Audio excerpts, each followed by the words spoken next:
Hech kimdan hech narsa kutmang. Nega?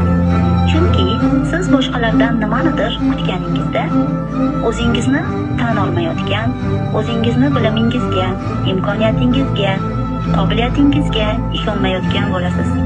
Kutish bu o'zingizni rad etish, o'zingizni barbod qilish, o'zingizni tan olmaslik, o'zingizga bo'lgan ishonchning pastligidir.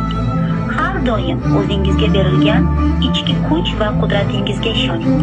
Agar siz boshqalardan kutar ekansiz, siz o'zingizni emas, boshqalarni kuchliroq deb hisoblayapsiz. Har doim o'z imkoniyatlaringizga ishoning.